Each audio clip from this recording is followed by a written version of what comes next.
Blogging का जो मकसद है वो ये होता है कि आपका पैगाम आपके पढ़ने वालों तक पहुंचता रहे। अगर आप ब्लॉगिंग करना चाहते हैं, कभी किसी बंदे को पैसे पे ना करें, खुद से साइट तैयार करें, चाहे इसमें कुछ कमियां रह जाएंगी, उन कमियों को दूर करते करते आप लर्न कर चुके हो। मोस्टली लोग जो कंटेंट राइट करते हैं, गलती कहाँ करते हैं, उनको पता ही नहीं चलता कि स्कोप से कब हम बाहर आ गए हैं, कब हमने स्कोप से कम लिखा है। रिसर्च भी करें और उस अमल से गुजरें जो आप लोगों को बता रहे हैं, फिर इंशाल्लाह आपके सामने सारा मतलब साफ हो जाएगा। फिर आपकी बातों में जो डेप्थ आएगी वो किसी और के पास नहीं आएगी। बिस्मिल्लाहिर्रहमानिर्रहीम। सारे दोस्तों का बहुत शुक्रिया कि आप यहाँ पे आए।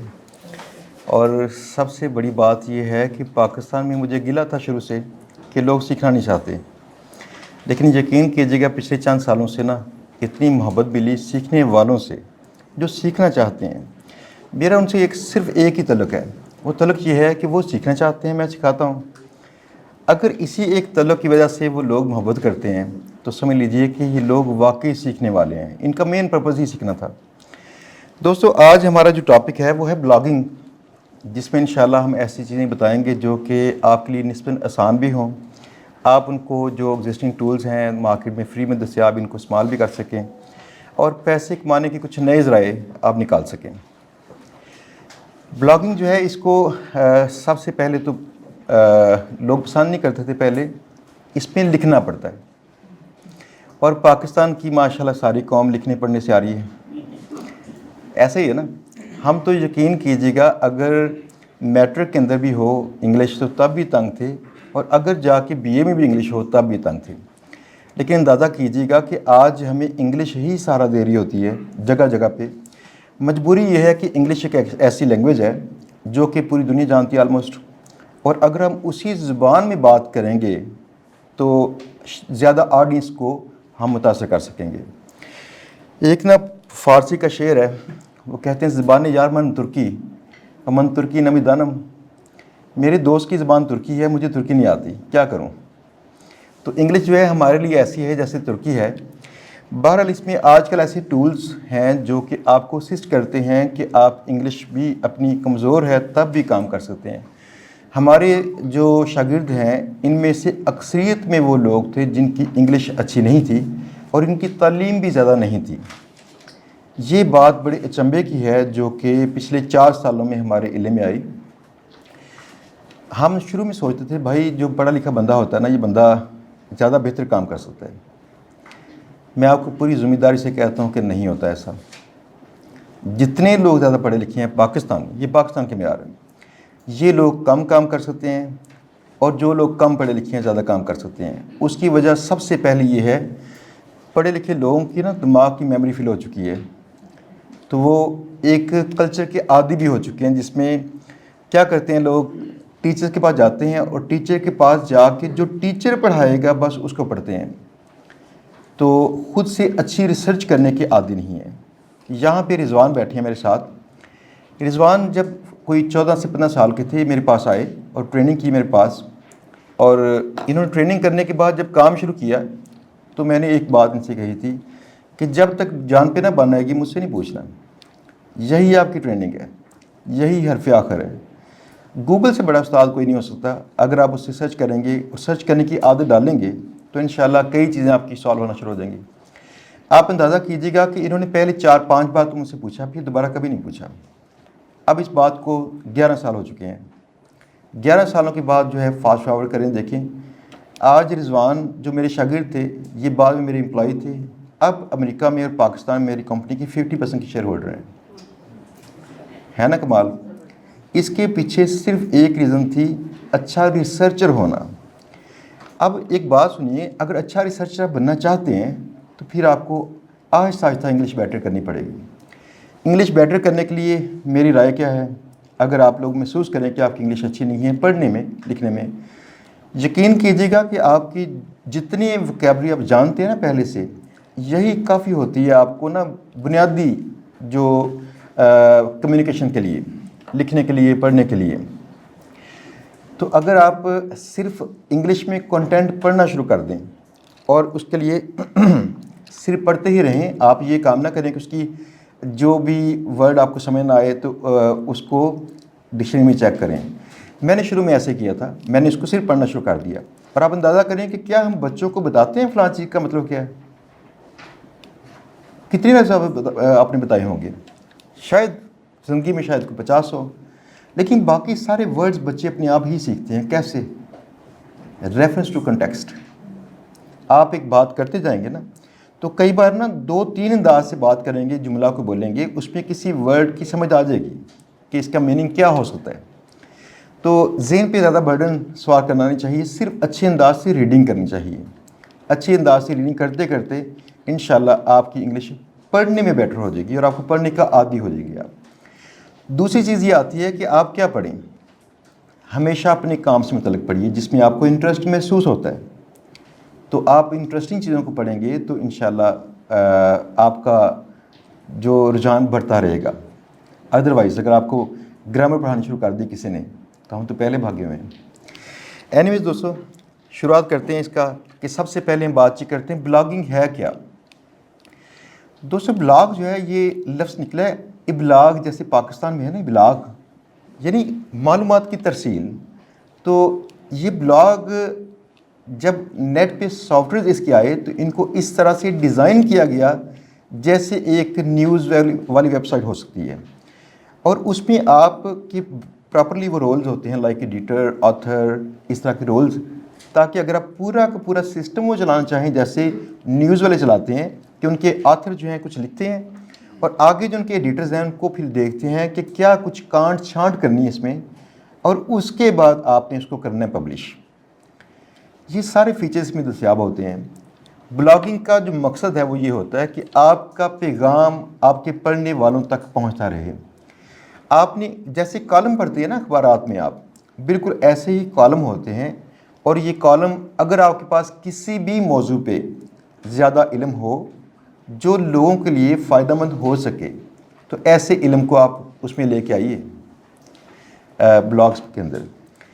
ब्लॉगिंग का आप अंदाज़ा कीजिए, ये इतनी अहम चीज़ थी कि फाइनली कुछ साल पहले ये माइक्रो ब्लॉगिंग प्लेटफॉर्म जो है ये भी आ गई। लाइक ट्विटर है, इसमें फेसबुक है, जहाँ पे लोग छोटे छोटे लेवल पे अपनी पोस्टें लिखते हैं और वो पोस्टें लोग पसंद भी करते हैं, शेयर भी करते हैं। ये माइक्रो ब्लॉगिंग है।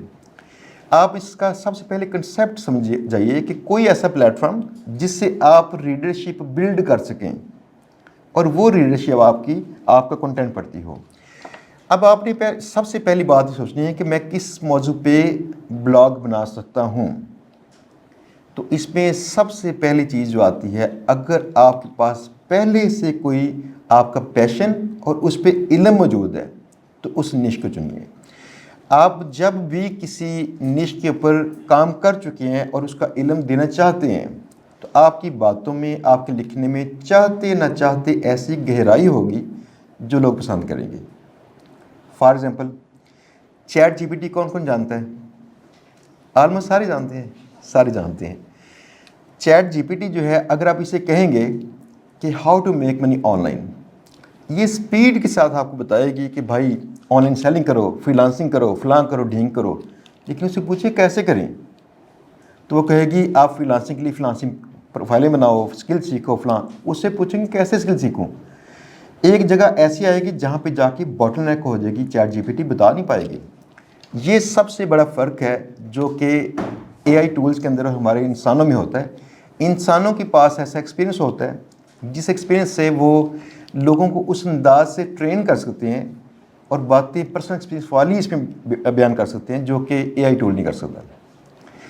इसकी छोटी सी मिसाल, अभी हम ये सेशन कर रहे हैं तो इंशाल्लाह नेक्स्ट एक सेशन अगले माह प्लान हो रहा है।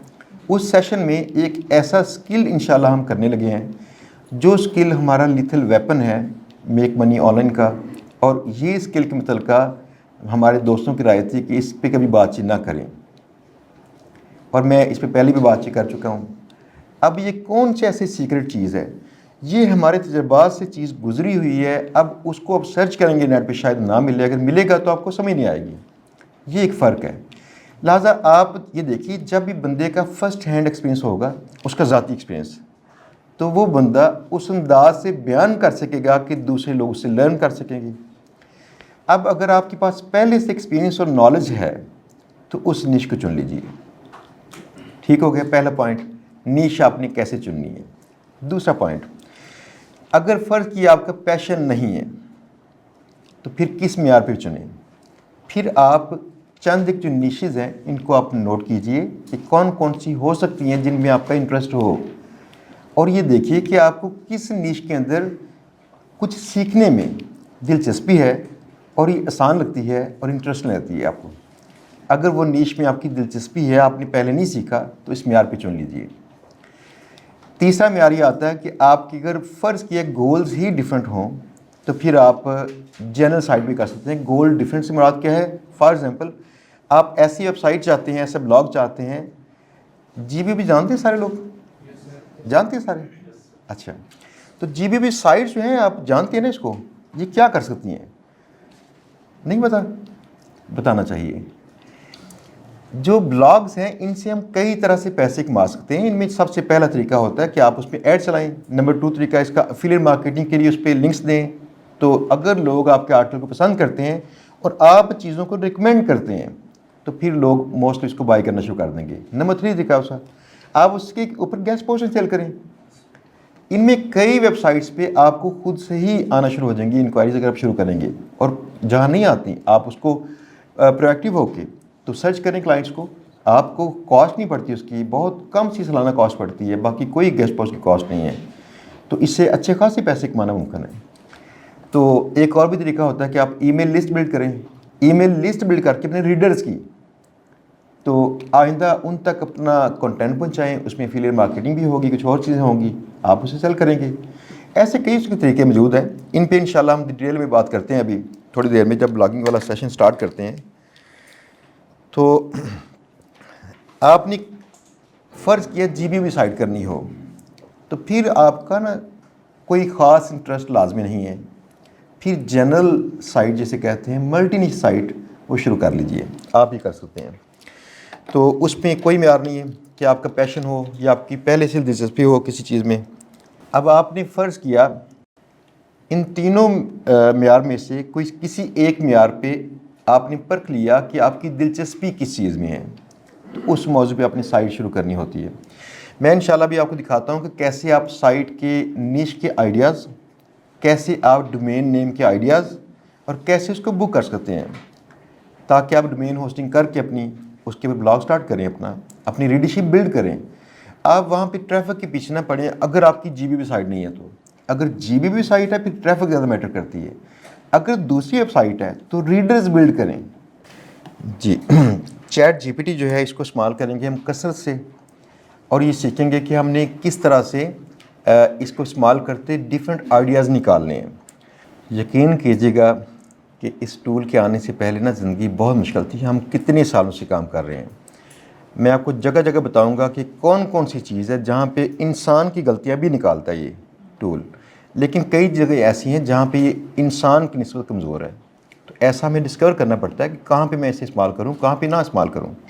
लें जी, रिकॉर्डिंग इसकी स्टार्ट कर रहे हैं और देखिएगा कि हम कैसे इस्तेमाल करते हैं इसको। सबसे पहली चीज़ तो आप अगर इसे कहें get me A list of 50 blogging niches, आपको वैसे ढूंढना पड़ना है, और ढूंढते ढूंढते आपको मसला काफ़ी आएगा कि मैं शायद ये मिक्स तो नहीं कहीं होगी। तो ये देखिए, आपको इसने काफ़ी सारी निशें आपको निकाल दी। निश भी कहते हैं और निचेज़ भी कहते हैं कुछ दोस्त इसे, दोनों ही तरह ठीक है। तो आप इनमें से चुन लीजिए कि आपको किस निश में काम करना है, और इस निश को चुनने से पहले आपको अपना गोल सेट करना है कि आपने अगर जीबीओ साइट के लिए करना है फिर बेहतर है इन निशेज़ को नोट कर लीजिए और मल्टी निश साइट शुरू कीजिए। अगर आपने जीबीओ के लिए नहीं करनी साइट, फिर आप किसी ख़ास निश में काम कीजिए। अब ये निश में काम करने का और जनरल साइट में काम करने का फ़ायदा क्या है, इसके ऊपर थोड़ी सी बात। अगर फ़र्ज़ किया, आप देखिए मैंने अभी तक जीबीओ पे काम किया मोस्टली, अब लोग मुझे जीबीओ के नाम से जानते हैं, ऐसे ही है ना। मसलसल उसी के मुतल्लिका मैंने कंटेंट करता गया और उसकी डेप्थ में जाता गया। मैंने दूसरी चीज़ों को कम टच किया, जबकि अब मेरे कोर्स रिकॉर्ड हो रहे हैं, बाकी भी कोशिश की थी कि माइक्रो निश में काम करूं। जब आप माइक्रो निश में काम करते हैं जिसको लोग आसानी से लर्न कर सकें, उसके लेक्चर जो है ना बाइट साइज़ हों, छोटे से लेक्चर उसके हों, आसानी से कर सकें, तो लोगों का इंटरेस्ट इसमें बढ़ जाता है। लिहाजा शुरू में माइक्रो निश में काम करना रीडरशिप डेवलप करती है और ये टारगेटेड रीडर्स होते हैं। फॉर एग्जांपल, अगर मैं सिर्फ एक चीज़ पे कोर्स करूँ अच्छे अंदाज से, ईमेल मार्केटिंग पे, उस पर ईमेल मार्केटिंग के बाकी सारे पहलू भी लिखना शुरू कर दूं कि कोल्ड ईमेल मार्केटिंग के अलावा ई कॉमर्स में ईमेल मार्केटिंग क्या करती है, ये बाकी सब कुछ, और सारा अपना एक्सपीरियंस लिखना शुरू कर दूं, तो जो ईमेल मार्केटिंग है ये चाइल्ड है डिजिटल मार्केटिंग का। आप देखें, डिजिटल मार्केटिंग एक कैटेगरी है, एक निश है, और उसका जो चाइल्ड है ईमेल मार्केटिंग। तो खाली इसको एक को सिलेक्ट करना ज़्यादा बेटर है। आप उसमें इतना कंटेंट कर सकते हैं, डेप्थ में जाके तरह तरह के लोगों के सवालात की जवाब दे सकते हैं। तो इसमें प्योरली रीडरशिप डेवलप होती है। आपको प्रॉपरली लोग पढ़ने वाले आएंगे और लोग ये फिर जानते हैं कि इस बंदे का एक्सपीरियंस इसी एक काम में है ज़्यादा। मुझे एक बात बताइएगा, अगर आप शूज़ बाय करते हैं या कपड़े बाय करते हैं, क्या हाइपर स्टार से बाय करते हैं आप? क्यों नहीं करते? हाँ नहीं, हाँ स्पेशलिटी नहीं है। वहाँ पे कपड़े और वहाँ पे जूते मिलते हैं, लेकिन उसकी स्पेशलिटी नहीं है। हमारे ज़हन में सबसे पहली बात ये आती है कि अगर कोई भी जगह पे बहुत वैरायटी के सामान पड़े होंगे तो इनमें हमें फिर उनमें से एक वैरायटी की आगे वैरायटीज़ दस्तियाब नहीं होंगी। फॉर एग्जांपल, वहाँ पे ग्रॉसरी भी होती है, वहाँ पे इलेक्ट्रॉनिक्स भी होती हैं, कपड़े भी, जूते भी, सब कुछ, लेकिन कपड़ों की वो वैरायटी दस्तियाब नहीं होगी जो कि आपको चाहिए होगी। फिर आप करते क्या है, कपड़ों की मार्केट में जाते हैं। कपड़ों की मार्केट में जाके आप वहाँ से चुनते हैं, वहाँ पे लेटेस्ट आपको डिज़ाइन भी मिलेंगे। वो होता है ना, उनके जो कपड़े हैं खुले खुले और बाकी बेढंगे से, अजीब से, और बड़े लिमिटेड से डिज़ाइन कलर्स वहाँ पे होते हैं। शूज़ भी ऐसे ही हैं। लिहाजा लोग हमेशा प्रेफर करते हैं ऐसी मार्केट को जो मार्केट स्पेशलाइज करती हो उस काम में। तो आप कपड़ों के लिए शायद क्रीम लग जाते हों, आप जूतों के लिए शायद मोती बाज़ार या कहीं और ऐसी जगह पे जाते हों जहाँ जूतों की मार्केट काफ़ी अच्छी खासी बड़ी हो। इसी तरह से आपकी रीडर्स जो हैं ये चाहते हैं ऐसे ब्लॉग को सर्च करना जहाँ पे किसी एक निश के ऊपर या स्पेशली माइक्रो निश में काम किया गया हो। अगर आपने एफिलिएट मार्केटिंग करनी हो और अगर आपने रीडरशिप डेवलप करनी हो, तो दोनों के लिए आपको चाहिए कि माइक्रो निश चुनें। आप इसमें कभी ना चुनें ये वाला जो जनरल निश होती है। इसकी मिसाल छोटी सी, अगर हमें एक वेबसाइट करनी हो गैजेट्स पे, तो गैजेट्स पे वेबसाइट या ब्लॉग स्टार्ट करने से बहुत बेटर है आप उस पर स्टार्ट कीजिए हार्ड ड्राइव्स पे, आप स्टार्ट कीजिए सीसीटीवी कैमरास पे, आप स्टार्ट कीजिए स्मार्ट वॉचेस पे। अगर आप मज़ीद इसे निश डाउन करेंगे तो और बेटर हो जाएगा। फॉर एग्ज़ाम्पल, आप सिर्फ स्मार्ट वॉचेस जो ख़वातीन के लिए हैं या सिर्फ स्मार्ट वॉचेस जो मेंस के लिए हैं, इन पे फोकस कर लीजिए और शुरू में ये काम करके आहिस्ता आहिस्ता गुंजाइश इसकी बढ़ाते जाइए। फोकस शुरू में यहाँ पे रखिए। जब आपकी ऑडियंस बिल्ड हो जाए फिर बाकी कंटेंट भी करना शुरू कर दें इसको ब्रॉडली। ये है एफिलिएट मार्केटिंग। और अगर आपने रीडरशिप बिल्ड करनी है, फिर अगर आपने GBOB साइट करनी है, फिर आपने ये चुनना होता है कि जो पॉपुलर कैटेगरीज हैं इस पर गेस्ट पोस्टिंग में, like fashion, tech, marketing, sports, outdoor, gaming, health, 7, इन 7 को लाजमी वहाँ पर रखिए। ठीक है ना? रिकॉर्डिंग हो रही है, आपको इंशाल्लाह मिल जाएगी ताकि आप इसमें से ये कैटेगरी के नेम जो है निकाल सकें। फिर 5, 6, 7 कैटेगरीज में काम कीजिए। फिर आपने रीडरशिप बिल्डिंग करनी होती। फिर ऐसा होता है जैसे वॉक इन कस्टमर नहीं होता, वॉक इन कस्टमर ऐसे करता है जैसे गुजरते हुए आपका बोर्ड देखते हैं और वहाँ से एंटर होकर पूछता है अच्छा क्या रेट है फ़लाँ चीज़ की। लेकिन आपके जो पक्के कस्टमर होते हैं वो रिपीट करते हैं। रिपीट करने के लिए आपने माइक्रो निश पे जाना है। लेकिन GBOB साइटों के लिए बस भागते भागते जो भी कस्टमर हैं। अब अप्रोच चेक कीजिएगा। 2 तरह की अप्रोचेज़ हैं, ये नोट कर लीजिए ताकि आपको ना डिसीजन मेकिंग में आसानी हो सके मुझे क्या करना चाहिए। सबसे पहली अप्रोच कि अगर आपने रीडर्स बिल्ड करने हैं तो फिर आप ऐसे टॉपिक जो पॉपुलर ना हो उनको भी अगर चुनेंगे तो वो टॉपिक भी कल को आपके रीडर्स पढ़ना शुरू कर देंगे। एक छोटी सी मिसाल, अगर YouTube चैनल पे या Facebook पेज के ऊपर आप मुझे फॉलो कर रहे हैं, मैं कल को एक ऐसा काम करता हूँ अपनी GBOB कोर्स से हट के किसी मौजू पे पोस्ट लगाऊंगा, तो तब भी इसको कई लोग पढ़ेंगे या इसको देखेंगे। अब ये रीडरशिप डेवलप हो चुकी है। ऐसे ही बिल्कुल ब्लॉग में होता है और हमने सोशल मीडिया की या बाकी जो व्लॉगिंग की टेक्निक्स थी ब्लॉगिंग से सीखी हुई थी, वहाँ पे साइकोलॉजी सारी पढ़ी थी इनकी। अब आप देखिए कि आपने रीडर्स बिल्ड कर लिए तो फिर लाजमी नहीं कि पॉपुलर टॉपिक हो, आप उसे पॉपुलर कर सकते हैं। इसकी छोटी सी मिसाल, क्या जीबी भी पहले था? जानता था कोई इसको? जब पाकिस्तान में इसको लॉन्च किया ना हमने, तो इसको बाकायदा रिसर्च की थी कि इसके वर्ड का जो भी मीनिंग बनता होगा लोग सर्च करेंगे, पहले दस्याब ना हो। सिर्फ एक और थी, ग्लोबल बैटल ऑफ बैंड्स, जो पाकिस्तान में इसकी सर्च ही बड़ी कम थी, तो मुझे लगा इसको कम्पीट करना आसान है, मैंने कर लिया और नया उसका मानी मुतारफ़ करवा दिया। अब देखिए उसी मानी को मुतारफ़ करवाने के बाद ये कीवर्ड बन चुका है। इस कीवर्ड को लोग सर्च करते हैं, तकरीबन 40 से 50 हज़ार लोग सर्च करते हैं माना। ये कीवर्ड इतना बड़ा बन चुका है। ये इसलिए बन चुका है कि मैंने शुरू से ऐसे मौज़ूआत जिनको पहले से लोग सर्च करते हैं, how to earn money online, how to make money online या टाइपिंग जॉब्स, इन पे काम नहीं किया था। मैंने कोई इस पे वीडियो नहीं की। अब मैंने इस पे वीडियो की, अपनी रीडरशिप डेवलप की। वो डेवलप करने के बाद आज आप देखें कि अगर फ़र्ज़ किया मैं ई-कॉमर्स या पैसा एसईओ कुछ की मौजू पे कंटेंट करूँगा तो पढ़ना शुरू कर देगी। रीडरशिप आपकी हमेशा लॉयल होती है और आपको उनसे लॉयल होना चाहिए। आप उनको ऐसा कंटेंट दें जो उनके लिए नया हो, अपडेटेड हो और उनके लिए वैल्यूबल हो, वो उससे कुछ उनका टेक अवे उनको मिलता हो, तो आप इस तरह का कंटेंट टेलर कर सकते हैं। अब अगर फ़र्ज़ किया जीबीबी साइट की बात है, तो वहाँ पे हम करते हैं ऐसी टर्म्स को चुनते हैं जो टर्म्स पहले से ही पॉपुलर होती हैं, ठीक है ना, पहले से ही पॉपुलर होंगी, वो लोग उसको सर्च कर रहे हैं। फॉर एग्जांपल, लोग सर्च करते हैं डिजिटल मार्केटिंग कोर्स, लोग सर्च करते हैं how to earn money online, लोग सर्च करते हैं कोल्ड ईमेल मार्केटिंग टेक्निक्स। तो अगर इन मौज़ूआत पे हम करना शुरू कर देंगे अपना ब्लॉग कंटेंट, तो फिर बाकी हमें कंपटीशन से लड़ना पड़ना है, ठीक है ना। या तो आप एक काम कीजिए, एक भरी हुई दुनिया है, इसमें जाके अपनी शनाख्त बनाइए, वो शनाख्त में कंपटीशन होगा। या आप एक काम करें, जंगल में जाके आप उसका कोई ऐसा रिजॉर्ट बनाएं लग्जरी सा, और आबादी में जाके मशहूरी करें कि जंगल में बड़ा सुकून है, यहाँ एक लग्जरी रिजॉर्ट है। मैंने जीबीबी केस में ये काम किया था कि लग्जरी रिजॉर्ट जंगल में बनाया था जिसकी पहले से प्रमोशन नहीं थी, ठीक है ना। आप भी ऐसा कर सकते हैं अगर आप नई टर्म्स को मुतारफ़ कराना चाहते हैं। लेकिन शुरू में आपको मसला ये आता है, आप पहले रक्षा की 4 सवारी कहाँ से लेके आएंगे? पता ना, रक्षा जो जब भरने लगता है ना, तो पहले 2-3 बंदे अपने बिठा देते हैं उसमें, कहते हैं चले लोगों को नज़र आए कि भर रहा है, बस चलने वाला है, और जैसे 3 सवारियाँ और बैठती हैं वो उसको उठा देते हैं।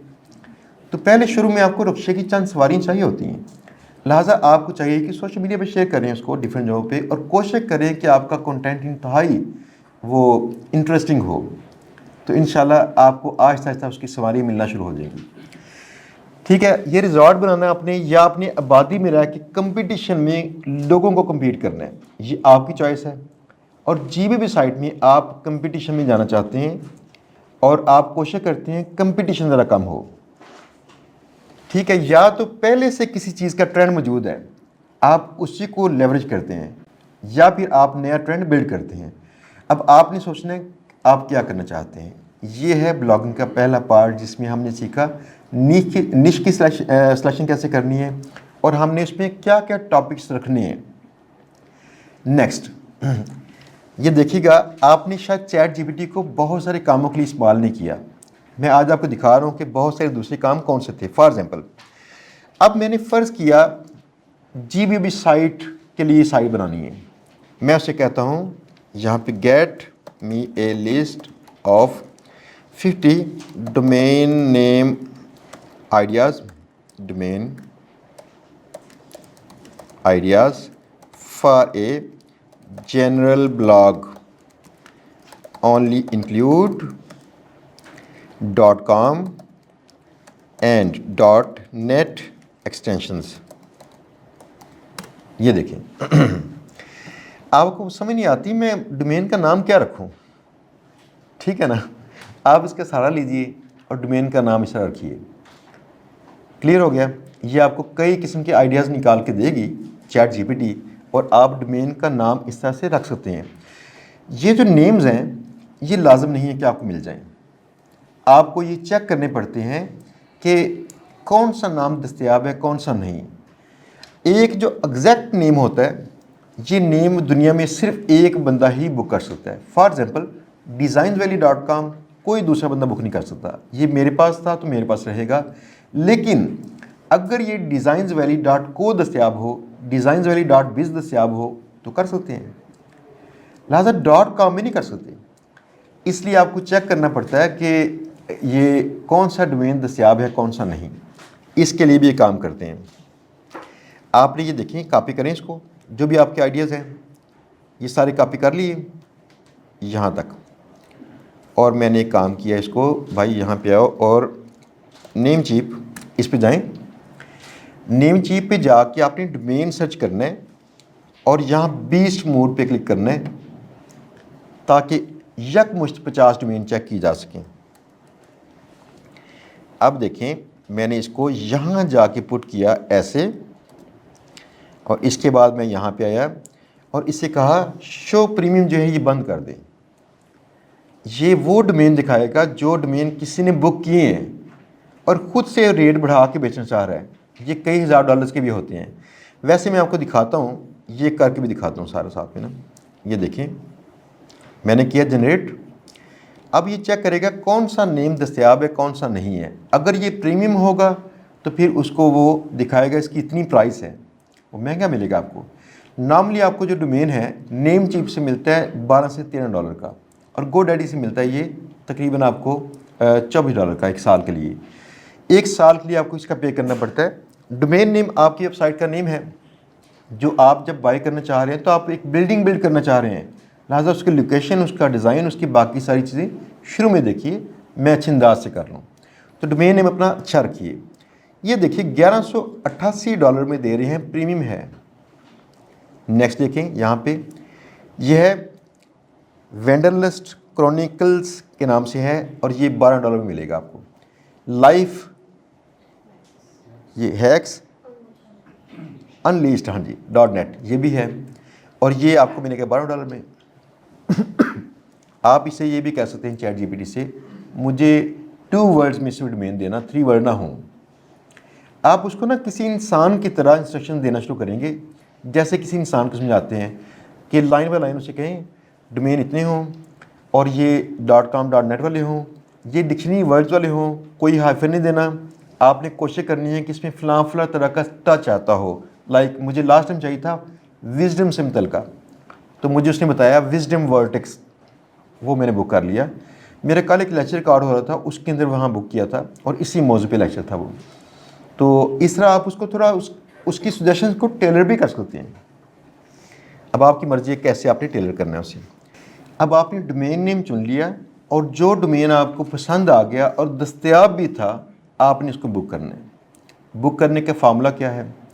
फार्मूला बड़ा आसान है, आपको साथ में होस्टिंग भी बुक करनी पड़ती है। डोमेन और होस्टिंग इकट्ठी आती है, ये सिंगल चीज़ें नहीं लेनी चाहिए।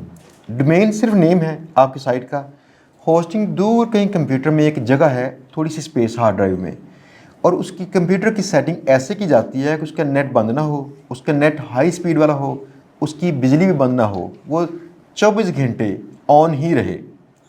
और प्लस जब डोमेन को कॉल किया जाए तो वहाँ से उसकी फाइलें खोल सके। ये स्पेशल इसका OS यानी ऑपरेटिंग सिस्टम इंस्टॉल किया जाता है। आपको इसमें टेक्निकलिटी में पढ़ने की ज़रूरत पेश नहीं आती, आपको सिर्फ ये करना पड़ता है कि आपने किसी होस्टिंग प्रोवाइडर से डोमेन और होस्टिंग इकट्ठी परचेज़ करनी है, और इकट्ठी परचेज़ करने से आपको फ़ायदा पहुंचेगा। वो खुद ही सारा काम कर देंगे, कैसे इनकी आपस में बाइंडिंग करनी है। कोशिश कीजिए डोमेन और होस्टिंग एक ही बंदे से बाय कीजिए, एक ही कंपनी से, लिहाजा आपको कोई टेक्निकल काम उसमें करना नहीं पड़ेगा और आपकी होस्टिंग रेडी हो जाएगी। ठीक है ना? ये देखिए यहाँ पे करें hostinger.com/GBOB करें। GBOB क्यों करें? ये इससे ना मुझे कमीशन मिलती है कुछ थोड़ी सी, और आपको एक्स्ट्रा पे नहीं करना पड़ता, आपको मज़ीद डिस्काउंट मिलती है। चेक किया आपने मार्केटिंग, कैसी मार्केटिंग है? पाकिस्तान में हम लालची हुए होते हैं, हम कहते हैं यहाँ से भी निकालो पैसे, यहाँ से भी निकालो पैसे, और बाहर लोग क्या करते हैं, हमें भी पे कर रहे हैं, आपको डिस्काउंट भी दे रहे हैं, तो फिर कमाते कहाँ से हैं ये लोग? उनकी होस्टिंग चेक करें, इतनी सस्ती आपको मिलेगी, आप हैरान परेशान होंगे। ये करें, ये देखें, यहाँ पे आप गए और आपने $3 पर मंथ पे आपको होस्टिंग मिलेगी इसकी, और अगर आप इसको 4 साल के लिए बुक कर लें तो ये आपको इतने रेट पे पड़ती है, लेकिन आपको आज की डिस्काउंट जो है वो पहले ही मिल जाएगी। मेरी एक वेबसाइट पे गलती थी, गलती ये थी, मुझे $111 में एक बार साइड ग्राउंड पे होस्टिंग मिल रही थी 3 साल के लिए, $111 में। उनकी डिस्काउंट चल रही थी, वो आजकल $19 के पास है पर मंथ होस्टिंग। मुझे 3 साल की होस्टिंग, 36 माह की होस्टिंग मिल रही थी मुझे 100 कुछ डॉलर्स की, और मैंने गलती की, उस वक्त मैंने सिर्फ 1 साल के लिए बुक किया, तो मुझे 1 साल की डिस्काउंट मिल गई। अगले साल मुझे 500 कुछ डॉलर पे करने पड़े अगले 1 साल के, ऐसा भी हुआ है। लिहाजा इसका पहला तरीका होता है, आप जब बुक करना चाहें लॉन्ग टर्म सोचें। मैं आज आपको ना खाली टेक्निकल लेक्चर नहीं करवाना चाह रहा, साफ बताना चाह रहा हूँ लॉन्ग टर्म क्यों सोचें, इसकी वजाहत भी करूँगा। आपने 4 साल के लिए बुक करते हैं तो आज आपकी होस्टिंग की प्राइस वगैरह लॉक हो चुकी है, 4 साल के लिए आपकी जान छूट गई है। कितना आसान काम है। आप इसका अंदाज़ा कीजिएगा, ये होस्टिंग वाले कैसे अफोर्ड करते हैं। पता क्या मिलता है हमें, ध्यान से चेक कीजिएगा, ये क्या कुछ खर्च करेंगे। इसमें सबसे पहले देखें पैकेज। पहले पैकेज में आप एक बनाएंगे वेबसाइट, और दूसरे पैकेज में 100 वेबसाइट्स, तीसरे के अंदर भी 100 वेबसाइट्स हैं, और आपको ये आइंदा $7 पर मंथ पे पड़ेगी, पर मंथ पे। फ़िलहाल $3 पे ये इकट्ठा दे रहे हैं। आपने इसे किया ऐसे, ऐड टू कार्ट। जब आपने ऐसे किया तो ये आपने होस्टिंग रजिस्टर करने की तरफ कदम उठा लिया। आप देखिए यहाँ पे जाएं और ये देखिए, आपने अगर 12 माह के लिए बुक किया तब भी डिस्काउंट मिलेगी, अगर आपने 24 माह के लिए बुक किया तब भी डिस्काउंट मिलेगी, अगर आपने 48 माह के लिए किया तब भी, लेकिन 1 माह में नहीं मिलेगी। एक और भी चीज़ पे इंटरेस्टिंग है, आपको डोमेन इसमें फ्री मिलेगा। अच्छा ना, फ्री डोमेन, जब तक आपकी होस्टिंग कायम है वो साथ फ्री चलता रहेगा। तो 4 साल के लिए खाली आपको अगर करना पड़ता है डोमेन बुक, तो GoDaddy पे आपको पड़ता है $100 खर्चा इसका। $100 खाली प्राइस 4 साल की डोमेन की है GoDaddy पे। ज़रा चेक कीजिए क्या बनता है इसका, सारी इसकी प्राइस ये आपको पे करनी पड़ती है $143 4 साल के लिए, और ये तो डोमेन फ्री दे रहे हैं साथ में 4 साल के लिए। तो खाली आप समझ लीजिए $100 तो इन्होंने अपना वही माफ़ कर दिया आपको जो डोमेन का था। अगर आप इसकी बात करेंगे नेम चीप की या किसी और की डोमेन वालों की, तो तकरीबन इसने $50 के पास आपको माफ़ कर दिया। पहले तो वो माफ़ है। नेक्स्ट, ये आपको डिस्काउंट दे रहे हैं, -$432 आपको ऑफ की जा रहे हैं। कितनी बड़ी डिस्काउंट है। ज़रा चेक कीजिए, मुझे इसमें मिलेंगे $65। जब आप ये बाय करेंगे ना होस्टिंग, मुझे $65 कमीशन मिलेगी इसमें से। और आपने कितने पे किए? 143 नहीं पे किए, नहीं पे किए। ये देखें ज़रा, यहाँ देखें, मैंने यहाँ पे जा करें GBOB, ये हैवी कॉपर में जाके GBOB और करें अप्लाई। अब चेक करें प्राइस क्या है, आपको मज़ीद डिस्काउंट मिल जाएगी $129। इनमें से 65 निकाल दें, कितने बने पीछे? 35 और 30, ये 65 पीछे बच गए। $65 उन्होंने चार्ज किए हैं आपको 4 सालों के, और उनकी खाली डोमेन की प्राइस नहीं है।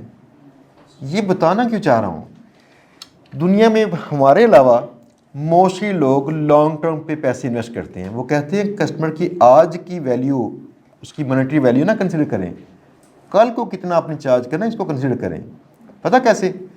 2007 में मैंने एक सर्वर बुक किया था, वो सर्वर आज भी मेरे पास है। आप अंदाज़ा कीजिए 16 साल हो चुके हैं, और मैं उस सर्वर से जान छुड़ा नहीं पा रहा। पता क्यों? मेरी कितनी वेबसाइट्स हैं, तो मुझे बड़ी मेहनत करनी पड़नी है साइट्स को मूव करते हुए।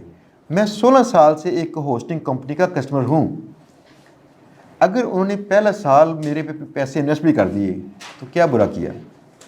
वो पहले साल यहाँ तक भी करते हैं, आपको अपने पल्ले से पैसे देते हैं। साइड ग्राउंड वाले जब कर रहे थे ना, होस्टिंग दे रहे थे कोई $150 के पास, तब मुझे इसकी कमीशन मिलती थी $125। वो पे करते थे इसके। आज भी उनकी कमीशन $125 है। वो अपने एफिलिएट्स पे खर्च कर देते हैं और आपको कैशबैक दे देते हैं शुरू में कि आप इंजॉय करें, लेकिन लॉन्ग टर्म में उनके क्लाइंट्स बने। अब फ़र्ज़ किया अगर आप 4-5 साल 7 साल तक उनकी होस्टिंग इस्तेमाल करें, पहले साल तो उन्होंने आपके ऊपर खर्चा कर लिया पहले से, अगर कल को आप उनको पे करते हैं वो तो कमाते हैं ना इसे। ये है लॉन्ग टर्म प्लानिंग। अगर आपने अमीर होना है ना, तो आप ना सबसे पहले 10 साल मनसूबाबंदी को सोचें, आप कभी इससे कम ना सोचें। इसके बाद 10 साल मनसूबाबंदी को लेके सोचें कि मैंने 1 साल में क्या करना है, मेरे गोल्स 1 साल के क्या होंगे, फिर अपने short term goals per month वाले तय करें क्या होने हैं। लिहाजा टॉप प्रायोरिटी पे आपकी हमेशा कम से कम 10 साल मनसूबाबंदी हो। पाकिस्तान तरक्की क्यों नहीं करता? पता क्यों नहीं करता? हमारे पास कोई भी 10-20 साल मनसूबा नहीं है, हम कर ही नहीं पाए। जो भी आता है वो आर्जी तौर पर दर्दों की दुआ करता है और फिर वो दर्दें ख़त्म नहीं होती, दुआएं ख़त्म हो जाती हैं। लिहाजा आप भी माइंड सेट लेके चलिए कि आपने लॉन्ग टर्म में कैसे काम करना है। ये चीज़ों के हम आदी थे, हमने बहुत पहले कई चीज़ों पे आहिस्ता आहिस्ता इन्वेस्टमेंट करनी शुरू की। ये रिजवान यहाँ बैठे हैं, आप इनसे पूछिए, जब मैंने कंपनी स्टार्ट की थी ना, मैं कहीं जॉब कर रहा था। मेरी जॉब पे ना मेरी सैलरी ज़रा बड़ी थी, तो मैंने अपनी टीम को अपनी सैलरी में से पे करता था। मुझे यकीन था कि कल को मेरी टीम मेरे काम आएगी और मुझे पे बैक करेगी। अब फिर इन्होंने टका के पे बैक किए। ऐसे ही ना, अगर मैं तब सोचता कि मैं इनको पहले से कहाँ पे करूँ, मैं अपना खुद कमाता हूँ भाई, ये कमाएंगे तो दूंगा, तो मैं फिर होता। लॉन्ग टर्म सोचें। ये सारी होस्टिंग कंपनियाँ लॉन्ग टर्म सोच रही हैं। अब देखें कैसे इसको बाय करना है। आपने बाय करने के लिए आपने यहाँ पे क्रेडिट कार्ड पे क्लिक करना है। अगर पेपाल होगा आपके पास तो आप उसको पेपाल वाली ऑप्शन सेलेक्ट करें तो फिर इसको बाय कर सकेंगे। और यहाँ पे आपने अपना ईमेल एड्रेस देना है। इसके बाद आपने यहाँ पे जाके अपना जो कार्ड है आपका, उस कार्ड को, भाई मेरा पर्स कहाँ रह गया, अच्छा चले कार्ड पड़ा, कोई कार्ड दिखा दें ताकि मैं सबको बता दूँ। बेशुमार दोस्त जिनको पता नहीं चलता कि हमने पे कैसे करना है, इसलिए बेहतर था कि मैं बता दूँ कैसे पे करना है। ये देखिए, ये कार्ड के अलावा नहीं कार्ड पड़ा, ये थोड़ा सा चेंज है। नहीं, उनको पाकिस्तान की एग्जांपल देनी पड़ेगी ना, पाकिस्तानी कार्ड कोई दे दे। चलें, थैंक यू सो मच। ये देखिए, ये आपका कार्ड है। इस कार्ड के यहाँ पे 16 हिंसों का एक नंबर लिखा होता है मेन पे, इसकी फ्रंट साइड पे, ये चिप के नीचे। ये 16 हिंसों का नंबर यहाँ पे पुट करना है आपने, इस जगह पे। नंबर 2 आपने यहाँ पुट करना है, और यहाँ पे जो आपका नीचे नाम लिखा होता है एग्जैक्ट स्पेल पुट करने हैं। नंबर 3 आपने यहाँ पे एक्सपायरी का मंथ और डेट, उसका ईयर देना होता है। तो यहाँ पे फ्रंट साइड पे लिखा होता है साथ में एक्सपायरी डेट। इसका जैसे लिखा है, फ़र्ज़ किया अप्रैल 24 में कोई कार्ड एक्सपायर हो रहा है, आपने लिखना है 04 और 24, ये लिखेंगे। नेक्स्ट एक और चीज़ है CVC कोड, इसे CVV कोड भी कहते हैं कुछ लोग। ये इसकी बैक साइड देखें, इस पूरी वाइट पट्टी के आखिर में छोटी सी एक पट्टी लगी होती है, उस पर सिर्फ 3 हिस्से लिखे होते हैं। ये 3 हिस्से कहलाते हैं आपके CVC कोड। ये कोड यहाँ देना होता है। इस कोड के देने के बाद 4 चीज़ें करने के बाद इंशाल्लाह आप करेंगे सबमिट सिक्योर पेमेंट, तो आपका ऑर्डर हो जाएगा। लेकिन एक मसला इसमें है, पाकिस्तान के कुछ बैंक्स ऐसे हैं जो अलाउ करते हैं कि आपका कार्ड ऑनलाइन चार्ज हो जाएगा और बाकी बैंक्स नहीं करते। बाकी बैंकों ने एक चीज़ एक मुतारफ़ करवाई हुई है जिसमें बैंक अल्फा भी शामिल है कि आप इनको हेल्पलाइन पे कॉल करके कह सकते हैं कि मेरे कार्ड को ऑनलाइन परचेज़ के लिए ऑन कर दीजिए। वैसे बाय द वे आजकल इनकी अल्फा ऐप के अंदर भी मौजूद होता है। ऐसे कुछ और बैंक्स भी दे रहे हैं कार्ड को मैनेज करने के लिए कि आप अपने कार्ड को ऑनलाइन परचेज़ के लिए एक्टिवेट करना चाहते हैं कि नहीं करना चाहते। फॉर सिक्योरिटी रीज़न वो करते हैं। पाकिस्तान में स्कैम्स काफ़ी होते हैं, तो वो कहते हैं लोग खुद से इसको कंट्रोल कर सकें।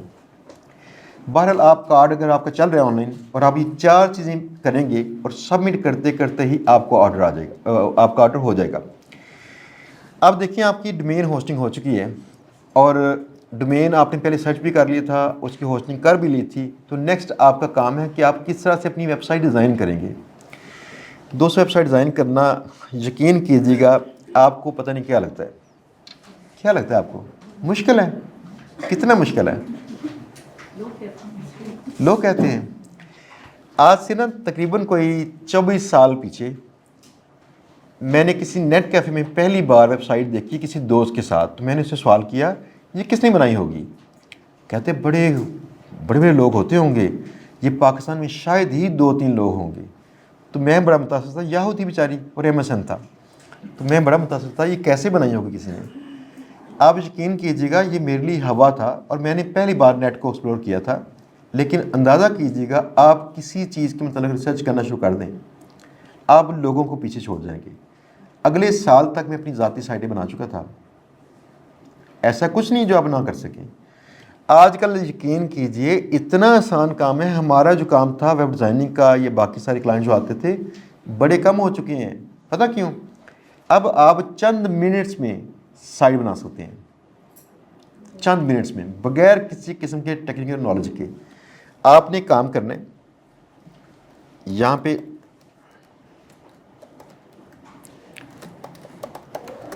पे आए और यहाँ पे आके चैनल पे आके देखें। एक छोटा सा कोर्स है मेरा GBB साइट्स के मुतलका है भाई। यहाँ पे आए और इधर आके आपको GBB साइट्स के मुतलका मिल जाएगा ये ट्रेनिंग। नंबर 1 यहाँ पे है। नंबर 2 इसके इधर जाके वर्डप्रेस वेब डिज़ाइनिंग, इनके लेक्चर देखिए तो सही क्या होता है। आपने यकीन कीजिएगा वेबसाइट जो है चंद एक स्टेप्स को फॉलो करते करते आधे घंटे में साइट रेडी हो चुकी होगी। आप खुद ही बना लेंगे।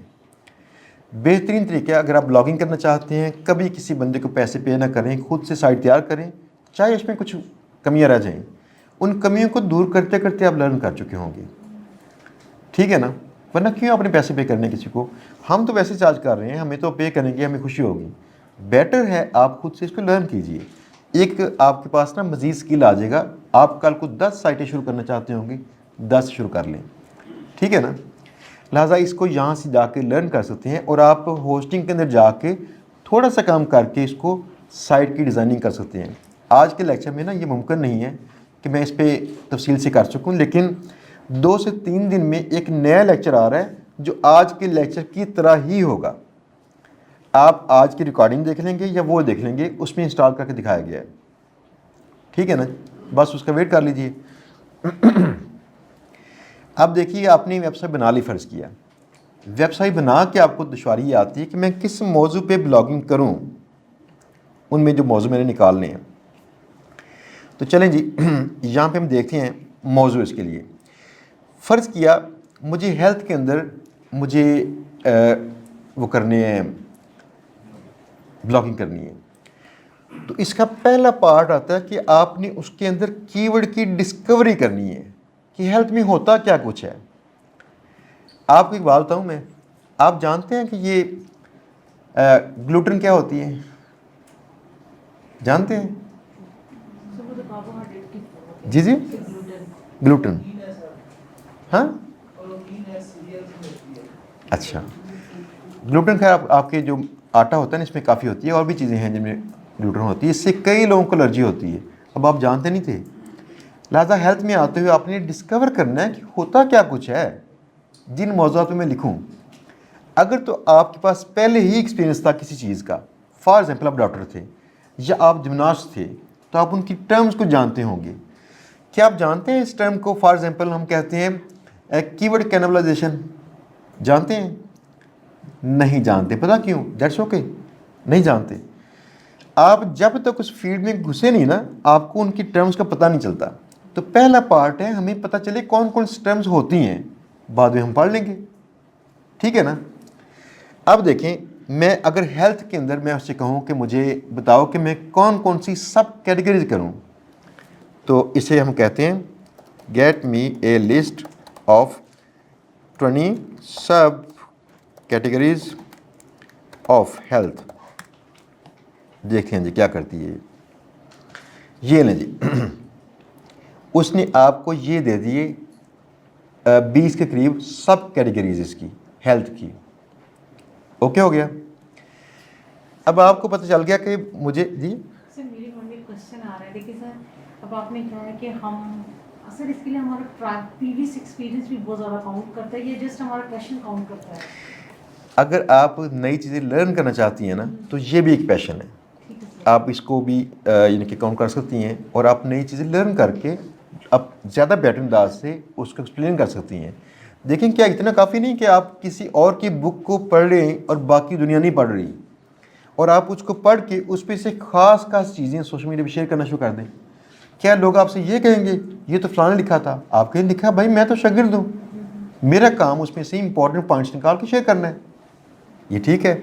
अच्छे लर्नर जो हैं हमेशा कम होते हैं, ये लीडर्स होते हैं, बाकी लोग पढ़ने से आ रही होते हैं। आप पढ़ना शुरू कर दीजिए किसी खास मौजू पे, तो उसी मौजू पे आप देखिएगा कि आपकी अथॉरिटी बिल्ड होना शुरू हो जाएगी। फॉर एग्जांपल ये हमारे एक बच्चा है हमारा तौफीक, वो अभी नहीं आया। तौफीक को गाड़ियों और गैजेट्स और कैमरास इस तरह की सारी चीज़ों का सही पता होता है। किसी ज़माने में मेरा बड़ा इंटरेस्ट था तो लोग मुझसे राय तलब करते थे मैं कौन सा लैपटॉप लूँ, मैं कौन सी वॉच लूँ, ये हर चीज़। मेरा इंटरेस्ट ख़त्म हो गया अपनी मसरूफियत से। लेकिन तौफीक का इंटरेस्ट है, उसको कैसे पता चलता है कि फ़लाँ चीज़ बड़ी अच्छी है, वो कैसे लोगों को रिकमेंड कर सकता है? वो नेट पर देखते रहता है, पढ़ता रहता है, अच्छा फ़लाँ में ये फ़ीचर भी हैं, फ़लाँ में ये फ़ीचर भी हैं। लिहाजा किसी निश के अंदर जो पढ़ने वाला लर्नर होता है वो लोकल नेटवर्क के अंदर लीडर होता है। आप सिर्फ ना 50 गाड़ियाँ जो पाकिस्तान में मशहूर हैं ना, इनके फ़ीचर नोट कर लें, लोग आपसे पूछना शुरू कर देंगे भाई कौन सी गाड़ी लूँ। ठीक है ना, आप गाड़ी का मालिक नहीं है, फ़र्ज़ किया आप गाड़ियों के बनाने वाली कंपनी के मालिक नहीं है, आपकी डीलरशिप नहीं है, लेकिन आपके पास नॉलेज आ चुका है उतना कि कहीं ना कहीं शेयर कर दें। दूसरी बात एक और, अगर आप क्लास 1 में हों तो क्या क्लास जो होती है नर्सरी प्रेप, इन बच्चों को आप थोड़ा सा गाइड नहीं कर सकते?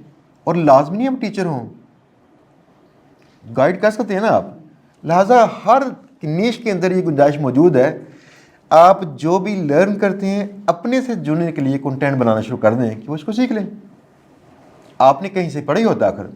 मुझे बताइए कि फ़िलहाल कौन सा बंदा आपको ऐसा नज़र आता है जिसने कहीं से फिज़िक्स नहीं पढ़ी, जिसने कहीं से केमिस्ट्री नहीं पढ़ी और आगे बढ़ा रहा है? क्या वो इसके पायनियर है? आखिर पढ़ते हैं ना कहीं से। लिहाजा अच्छा लर्नर ये लीडर होता है। आप प्राउडली कहें मैं अच्छा लर्नर हूँ, मैं रिसर्च करता हूँ, पढ़ता हूँ। अगर आप अच्छे वो होते हैं ना गुरु बनना चाहते हैं फ़र्ज़ किया, तो फिर साथ किसी मौजू पे आपको साथ चाहिए रिसर्च भी करें और उस अमल से गुजरें जो आप लोगों को बता रहे हैं। फिर इंशाल्लाह आपके सामने सारा मतलब साफ़ हो जाएगा। फिर आपकी बातों में जो डेप्थ आएगी वो किसी और के पास नहीं आएगी, आपका फ़र्क अपने आप ही आ जाएगा।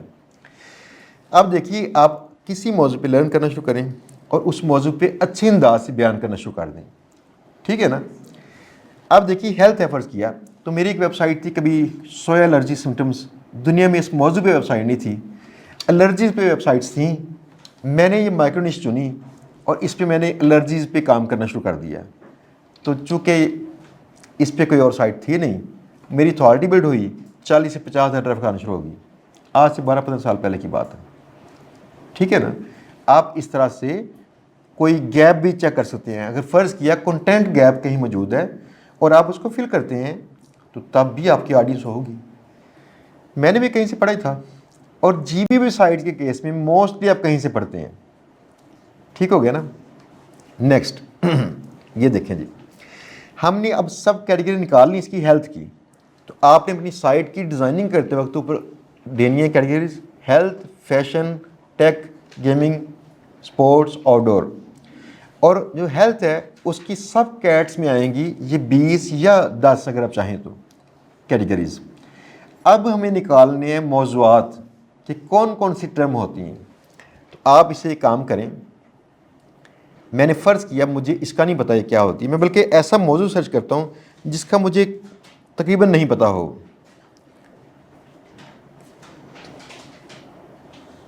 अच्छा चल इसको पकड़ लेते हैं कि मुझे नहीं समझ आई इसकी कि कौन कौन सी बात करेगा। वैसे क्रोनिक जो है एलर्जी भी होती है, कफ भी होती है, लेकिन किस मौजू पे बातचीत करेगा ये, इसे कहें गेट मी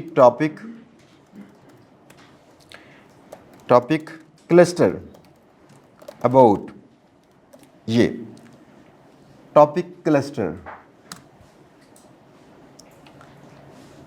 तो देखिए ये आपको ना कई ऐसी वो चीज़ें निकाल देगा जो आप मेन एक आर्टिकल बना सकते हैं इस मौजू पे, जिसमें आप ना ओवरऑल चीज़ों को कवर करेंगे। फ़लाँ ये होती है, क्रोनिक डिजीज़ कौन सी होती हैं जो डिजीज़ लंबी हो जाए, जैसे खांसी किसी की ख़त्म नहीं होती, लंबी खांसी, काली खांसी टाइप, तो ऐसे की जो डिजीज़ हैं इन पे हमने अगर लिखना होगा आर्टिकल तो हम ऐसे कर सकते हैं। अगर हम इसके अंदर डिफरेंट और मौजू तलाश करना चाहें, फ़र्ज़ किया हम इस कहेंगे get me A topic map about, ठीक है ना, ये बता रहा है आप इसी तरह से इन मौज़ूआत पे क्रोनिक चीज़ों पे बातचीत कर सकते हैं। डायबिटीज़ जो है जल्दी ख़त्म नहीं होती, क्रोनिक हो सकती है और होती भी है नॉर्मली, कैंसर भी मोस्टली ऐसे ही है। तो ये बता रहा है कि इन मौज़ूआत पे क्रोनिक चीज़ों को ले के आप कंटेंट कर सकते हैं। अब शायद आपको इसमें समझने में दुश्वारी होती हो तो मैं थोड़ा सा कीवर्ड चेंज करता हूँ। मैं कीवर्ड चेंज करता हूँ इनमें से कुछ और जो जिसको हम थोड़ा सा जानते हो, डाइजेस्टिव हेल्थ। अब इसको पकड़ते हैं और मैं इससे क्या जी जी सर जो हम लोग वेबसाइट बनाई है पहले सर, मैं थोड़ा सा बस डिस्टर्ब कर रही सर, ये जब हम बना रहे हैं हम इनमें से जो क्रॉनिक डिजीजेस का किया है जी जी सर, इसके जितने भी टॉपिक्स हम सब कुछ अपनी वेबसाइट के ऊपर डिजाइन करेंगे, उन्हीं से रिलेटेड टॉपिक्स मतलब सब नीचे इसको। देखिए डिज़ाइनिंग शुरू में होती है, आइंदा सिर्फ ब्लॉग पोस्ट होती है, तो ब्लॉग पोस्ट करना बड़ा आसान है, सिर्फ पोस्ट नहीं लगाएंगे उनमें, मतलब इन्हीं रिलेटेड टॉपिक्स इनसे मतलब कहानी मतलब क्रॉनिक डिजीजेस में जितने आए मैं सबको एक एक टॉपिक करके करती जाऊंगा। करते जाएंगे बिल्कुल। अब देखिए डाइजेस्टिव हेल्थ के मतलब हमने निकाले इसके जो टॉपिक्स हैं, ये बताएगा कि देखिए बता रहा है सब टॉपिक्स कौन कौन से इसके होते हैं, काजेज सिम्टम्स फलां फलां, ठीक है ना। तो आपको इस मौजू पे उसने कंटेंट के आइडियाज़ दे दिए कि कौन कौन सी चीज़ें होती हैं। अब देखिए फ़र्ज़ किया मुझे नहीं पता चला ये क्या होता है, गट माइक्रोबायोमी, ये क्या होती है, आई डोंट नो, टर्म ने निकला ही आपको। इस अमल को हम कहते हैं कीवर्ड डिस्कवरी, कि कौन कौन से कीवर्ड्स होते हैं। आप ऐसे ऐसे ये भी कह सकते हैं, एक और भी तरीका इसका, आप कहते हैं get me semantically relevant keywords about, ये सीमेंटिकली कहते हैं जब कोई हम मानी टाइप के वर्ड्स हों जो रिलेटेड हों चीज़ें। ये देखें वो कुछ और भी चीज़ें निकाल के दे रहा है, गैस्ट्रोइंटेस्टिनल सिस्टम, गट हेल्थ, फलां फलां।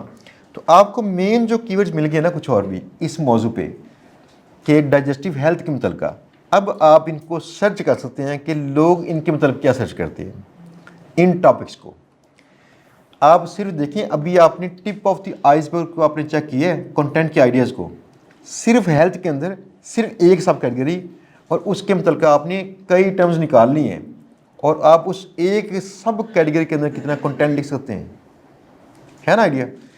अगर ये ख़त्म होगा आप इसे कहेंगे मोर कहीं से, तो क्या करती भला ये, अगर उसके पास कुछ मज़ीद चीज़ें हुई तो दे देगी, अदरवाइज़ वो रिपीट भी करती है कई बार।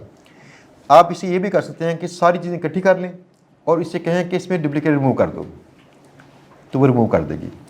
खैर इस तरह आपको इसका आइडिया हो गया कि मुझे क्या कुछ किन किन मौज़ूआत पे काम करना है। फ़र्ज़ किया आप देखें मैंने यहाँ पे काम करता हूँ, गूगल में सर्च करता हूँ यहाँ पे ऐसे, और इसके बाद मैंने इसको एक स्पेस दी, गूगल यहाँ पे ऑटो सजेस्ट करती है कि लोग क्या सर्च कर रहे हैं, इनमें चेक करें ये चीज़ें सर्च करते हैं वो। तो आप अब आपका ब्लॉग का जो टाइटल का आइडिया होता है ना ऐसा निकाल सकते हैं। फ़र्ज़ किया आप माइक्रोबायोटा वर्सेस माइक्रोबायोमी दोनों का मुकाबला करके और बता सकते हैं ये क्या होती है चीज़, ये क्या होती है, इनमें डिफरेंस क्या है। तो आपने एक मौजू चुन लिया, ये बेहतरीन मौजू मेरे नज़दीक है कि आपके ब्लॉग का जो टॉपिक होगा इस मौजू पे होगा। इसी तरह से आप सर्च करके तो निकाल सकते हैं वहाँ से डिफरेंट जो आइडियाज़ हैं, लेकिन बेटर है आप अगर कोई कीवर्ड टूल इस्तेमाल कर सकें।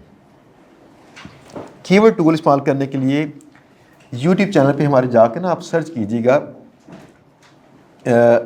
चैनल पे जाके सर्च आइकन आता है तो मेरे चैनल से ही वीडियोज़ आएंगी, उसमें KGR सर्च कीजिएगा, KGR, हाँ जी इसे कहते हैं कीवर्ड गोल्डन रेशो, KGR। ये एक मैथमेटिकली एक ना प्रूवन फार्मूला है जिसके थ्रू आप कीवर्ड टूल्स को इस्तेमाल करके ऐसे कीवर्ड्स अलहदा कर सकते हैं जो कीवर्ड्स ज़रा आसान हो compete करने के लिए, ठीक है ना, जिनको आसानी से आप compete कर सकें। कम से कम इसमें 50% कीवर्ड्स ऐसे होते हैं जिन पे आप रैंक भी कर सकते हैं। आपकी गूगल में रैंकिंग इंशाल्लाह जल्दी मुमकिन होगी और वहाँ से लोग पढ़ते पढ़ते आहिस्ता आहिस्ता रीडर्स भी बनेंगे। ये है KGR, लो कंपटीशन कीवर्ड्स निकालने का फार्मूला। हमें खाली कीवर्ड के वो आइडियाज़ नहीं चाहिए होता है इसमें कंपटीशन भी कितना है। तो इस मौजू पे भी हमारी पहले से एक वीडियो मौजूद है KGR, आप उसको सर्च कीजिए। हाँ जी, ये है कीवर्ड गोल्डन रेशो, और ये लिटरली वाकई गोल्डन होता है। और जब से हम इस पर काम कर रहे हैं तो काफ़ी आसानी है, हमारे मोस्टली कीवर्ड रैंक करते हैं। तो ये एक फार्मूला है जो बड़ी आसानी से आप कर सकेंगे। उस पर मैंने बताया कि एक्सेल शीट में लगा लें एक बार फार्मूला, आइंदा सिर्फ डाटा फिल करें इसमें, तो जो कीवर्ड्स उससे मुतल्लिका होंगे वो निकाल देगा, उन पे काम करना शुरू कर दें। अब आगे देखें, फ़र्ज़ किया अब आपके पास कीवर्ड आ गया है, तो कीवर्ड आने के बाद आपने क्या करना है, आपने टाइटल लिखें कैसा। कहते हैं जब ब्लॉगिंग करनी हो तो सर्च इंजन के लिए ब्लॉगिंग ना करें, रीडर्स के लिए करें। तो आपको चाहिए आप उसको ना बेटर अंदाज से इसका जो टाइटल है उसको चूज़ करें। मैं कहता हूँ generate a blog post idea about, तो इसने क्या किया कि ये ब्लॉग पोस्ट आइडिया में दे दिया। ठीक है जी, ब्लॉग पोस्ट आइडिया आपको मिल गया। आप इस तरह से इसके ब्लॉग के टाइटल जनरेट कर सकते हैं। वैसे मैं इसको एक काम करता हूँ, कहता हूँ जनरेट ए को ख़त्म करते हैं, ब्लॉग पोस्ट आइडिया को जनरेट 10 रेडिबल ब्लॉग टाइटल आइडियाज़, ये करें तो ये 10 आपको आइडिया निकाल देगा कि आप ब्लॉग की हेडलाइन क्या लिखें। ये देखें, अंडरस्टैंडिंग द डिफरेंस, गुड है। आपको पता है जो जब ये अखबारात में लोग काम करते हैं तो इनकी सबसे बड़ी ट्रेनिंग कहाँ पे होती है, जर्नलिस्टों की, जहाँ पे एडिटर इनकी मत मार देते हैं, वो होती है हेडलाइन लिखना। ये हेडलाइन इनकी मैच्योर नहीं हो रही होती, इनकी तरबियत वहाँ पे सबसे पहले हेडलाइन पे होती है। कहते हैं आपके कंटेंट में 80% जान सिर्फ हेडलाइन पैदा करती है और 20% बाकी सारी चीज़ें। तो आपका अगर ब्लॉग पोस्ट आइडिया अगर ऐसा होगा जो लोगों को अपील करता हो तो लोग उसको पढ़ना शुरू कर देंगे। आपने देखा ये यूट्यूब चैनल पे हमारे माशाल्लाह कितने लोग आते हैं, अगर मैं वीडियो लगाता हूँ तो काफ़ी लोग देखते हैं। और शायद आप सोचते होंगे मैं इसकी यूट्यूब एसईओ करता हूँ, नहीं करता, मैं कोई नहीं करता एसईओ इसकी, यकीन जान लें।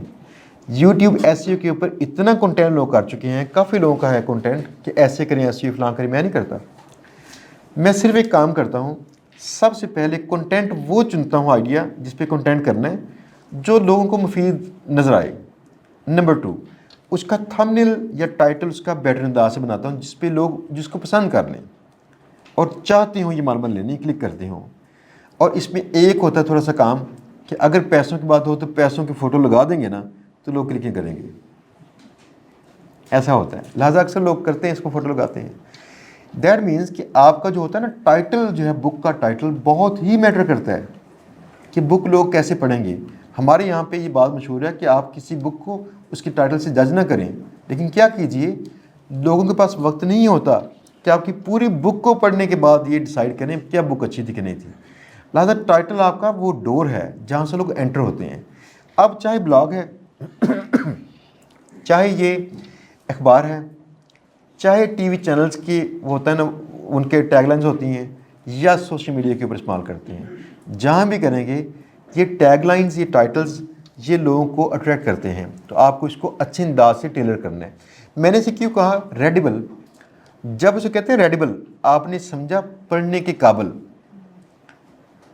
तो अब देखिए ये एक है वोकैबुलरी, मैंने से ये नहीं कहा क्लिकेबल, रेडिबल बोला है।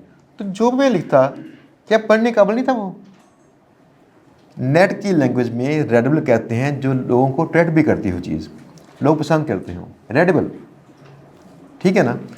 वरना मैं से कहता क्लिकेबल या उसे कहता है विद क्लिक बेट्स, तो ऐसा कुछ कहता है उसे, लेकिन ये काफ़ी था, उसे कहता है रेडिबल, तो उसने ये लिख दिया, ठीक हो गया। अब आपने टाइटल ऐसा निकाल लिया जिस मौजू पे आपने ब्लॉग सारा लिखना है और वो टाइटल बेटर भी होगा। नेक्स्ट ये है कि आपने ब्लॉग कैसे करना है। अब देखिए कि हमने क्या करना है इसको। मैं इस मौजू पे आर्टिकल लिखना चाहता हूँ तो मैंने मौजू ही चुन लिया, इनमें से कोई एक, ये वाला फॉर एग्जाम्पल। अब इसे डिटेल में कहना शुरू कर दिया कि मेरा आर्टिकल लिखो और ध्यान से लिखना। ये देखिए हमने इसे कहा राइट एन आर्टिकल ऑन, ये कर दिया। Next, the article should be 3000 words और long.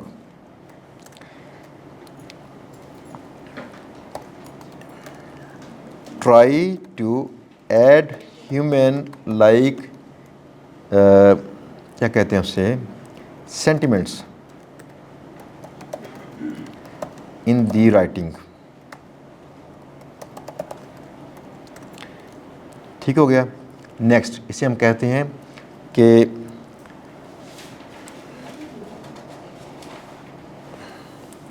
Create a blog introduction with 1 or 2 paragraphs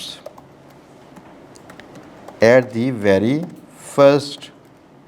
start of the article.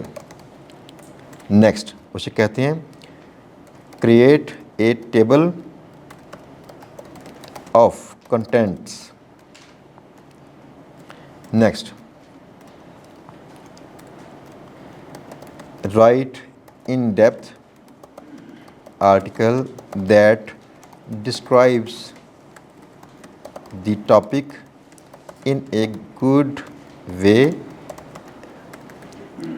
for a 7 grader, बल्कि बेहतर है 6 grader करें, 6 grader to onwards। ठीक हो गया। इसे कहते हैं hyperlink. Every important term, phrase to relevant online resources. Format the article, या ऐसे कहें format everything in markdown। लें जी, एंटर करें। अब बढ़ते जाएं ज़रा इसका कमाल चेक करें ज़रा। जैसे उसने बोला था ना वैसे लिखना शुरू कर दिया उसने। बड़ा इसका फ़ायदा ये है कि ये काफ़ी चीज़ें जो SEO वाली हैं उसमें कर चुका होगा, लेकिन इसका चैलेंज बताऊंगा, चैलेंज कौन सा साथ में होता है, ताकि आप उसको देख लें एक बार। हमें चैलेंज भी वो देखना है कि क्या वो ये आर्टिकल रैंक करेंगे। तो आप देखते जाइए, इसने खुद से उसकी फॉर्मेटिंग भी कर दी है, हेडलाइन का स्ट्रक्चर भी बना दिया है। अगर इससे कहीं नज़र आएगा कि ज़रूरी कोई चीज़ है जिसको मुझे लिंक करना चाहिए, फॉर एग्ज़ाम्पल ये कहीं वर्ड है डाइजेशन, तो ये उसे लिंक कर दे विकीपीडिया से या किसी और वेबसाइट से, ये उसे करना भी शुरू कर देगा। अगर ये कंप्लीट नहीं करता, इसकी लिमिट कम होती है, लिहाजा एक गो में कंप्लीट नहीं करता, कहीं मोर, तो आगे शुरू कर देगा ये।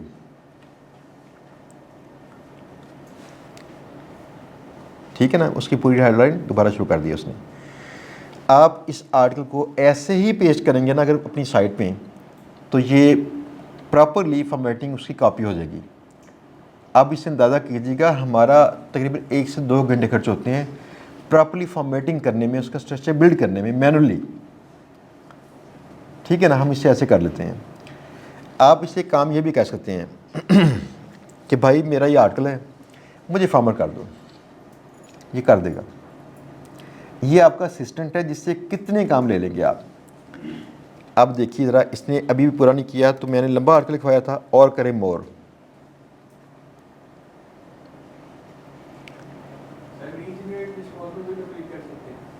अगर कहेंगे रीजनरेट तो उसी पार्ट को दोबारा लिखेगा जो लास्ट उसने लिखा था, लेकिन मोर करने से ना उस पार्ट का अगला पार्ट लिखेगा।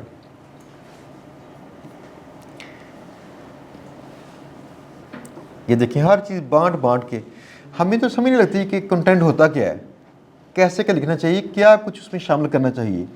आपको पता है मोस्टली लोग जो कंटेंट राइट करते हैं गलती कहाँ करते हैं, उनको पता ही नहीं चलता कि स्कोप से कब हम बाहर आ गए हैं, कब हमने स्कोप से कम लिखा है। ये सबसे पहला उनका मसला है राइटर्स का, कि हम किस किस चीज़ को इसमें शामिल करें, किसको ना शामिल करें। तो इसमें काफ़ी चीज़ें वो कर लेगा ऐसी मैनेज जो स्कोप के अंदर रह के करेगा, ठीक है ना। नेक्स्ट ये देखें, ऐसे मोर करते जाएंगे, वो आगे पूरा आर्टिकल मुकम्मल करके सांस लेगा, ठीक है जी। ये आर्टिकल जो है क्या आपके लिए काबिल इस्तेमाल है? जवाब है कुछ इलाकों में है। इसके लिए आप ना गूगल सर्च इंजन्स को या बाकी सर्च इंजन को समझ लीजिए ये कैसे वर्क करते हैं। सबसे पहली चीज़ जो इनमें होती है कि क्या इनको उस ख़ास टॉपिक पे कंटेंट ख़ास लैंग्वेज में दस्तियाब है। अगर फ़र्ज़ किया उस मौजू पे किसी ने लिखा ही नहीं है एग्जैक्ट उस मौजू पे, तो आपका चैट जीपीटी वाला कंटेंट भी चल जाएगा, ठीक है ना। लिहाजा अगर आपने केजीआर के थ्रू, जब केजीआर में काम करेंगे ना, वीडियो देखिएगा, तकरीबन 10 मिनट्स की वीडियो होगी और उसमें एक लेक्चर में सीख लेंगे क्या होता है केजीआर। अगर आपने केजीआर में चेक कर लिया कि क्या इस मौजू पे किसी ने पहले कंटेंट किया है, तो अंदाज़ा कीजिएगा, अगर नहीं किया आप चैट जीपीटी से करें, इंशाल्लाह रैंक, ठीक है जी। नंबर 2, ऐसे इलाके, जी जी नहीं टूल नहीं होता, आपने गूगल से सर्च करना होता है। दूसरा AHREFS असल में पेड टूल है जो कि आपको ना ग्रुप्स में ले लीजिए। आप अगर फ़र्ज़ किया ये क्या उसका है, हमारा जो फेसबुक ग्रुप है वहाँ पोस्ट लगाइए कि मुझे ये टूल चाहिए, तो टूल आपको मिल जाएगा तकरीबन कोई 5 से 6 हज़ार का एक माह के लिए। लेकिन आप इसको छोड़ भी सकती हैं, आप टूल इस्तेमाल कर लीजिएगा सेमरश, शायद आपको 500 में मिल जाएगा सेमरश, वो इस्तेमाल कर लीजिए, ठीक है ना। उससे कीवर्ड रिसर्च आपकी अच्छी हो जाएगी, वो इस्तेमाल कर लीजिए। अब ये देखिए कि आपने उस टूल के साथ सिर्फ सर्चेज करनी है कि इसका कितना सर्च वॉल्यूम होता है, बाकी गूगल पे सर्च करना है एक बार और नज़र आ जाएगा इसका ऑल इन टाइटल क्या होता है, ये वहाँ बताया गया है, और केजीआर स्कोर उसका निकाल लें। अगर किसी का ऑल इन टाइटल यानी कि ये देखिए वो क्या चीज़ है, ऑल इन टाइटल क्या है, मैंने किया इसे ऑल इन टाइटल और आगे कहा how to make money online. जब मैंने ये लिखा, इस तरह से गूगल बताती है कि कितने लोगों ने एग्जैक्ट इस मौजू पे कंटेंट लिखा हुआ है। इसको चेक करने का तरीका ये है कि यहाँ पे बताएगा, ये मेरे पास ना एक्सटेंशन चालू हुई हैं, शायद उसने कहीं इसको माइनस किया होगा, इसको मैं ऐसे रोकता हूँ, भाई बताया नहीं मुझे इसने।